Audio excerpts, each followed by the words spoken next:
Ne nane tɔgbɔ gblɔdi nɔ ye be ye medzi mo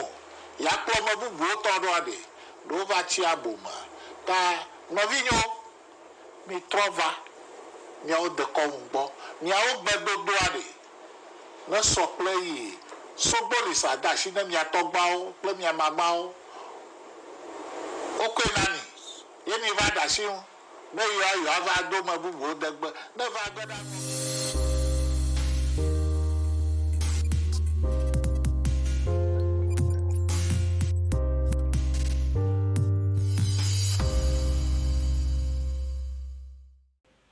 Yesu wala we yo mele na me wona ula maku dem fana hom dagbe fifi ode nyevo wala ode nyevo wala Nyemawe uom nene mako lewo kuta na onamjude nyevona abe dem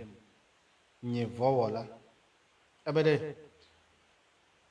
Yesu ola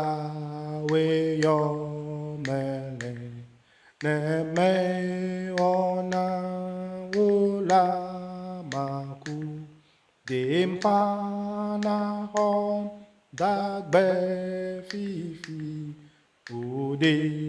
nyevon wola ude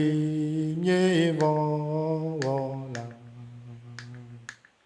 Uhomene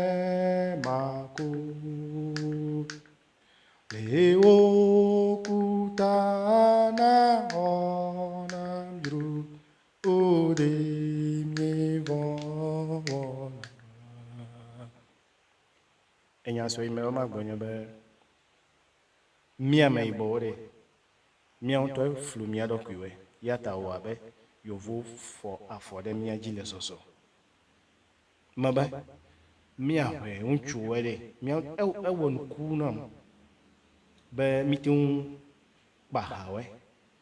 yinye hajigbale hawe no me se haya kpo me lechi ple susu be na wakasi we amedo le mo me se haya kpo abedem enyenu vo wala mia me bo mi accept mi no de jibe mi nyenu vo wala we onye veve se sepegbe von ka tututu ne wo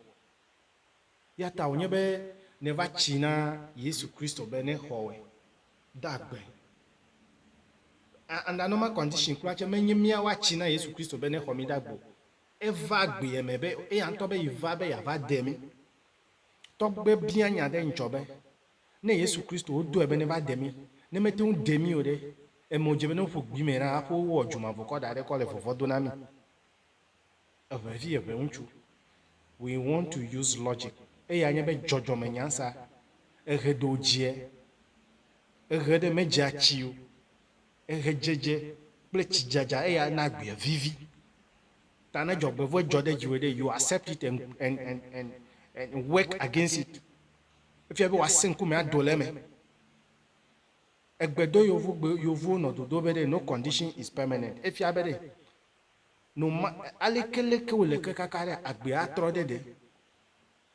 yata trova se degbe e haimi me jififala re dem nye von wala no me hona mo re amerike me le hona mo gbe negbe mi va nyi no vo viwe yata mi le kuku onlo no ko chaka ple susu be mi flu mi ano wala mi flu mi ano we me no gbedo do be mi ahia wede gbogbo meme we minye gbogbo meme minye ameibo we ne va gbogbo me subo de menyu nu vi mi wo eni me ma to asi le nya ya me tututu e ya nya be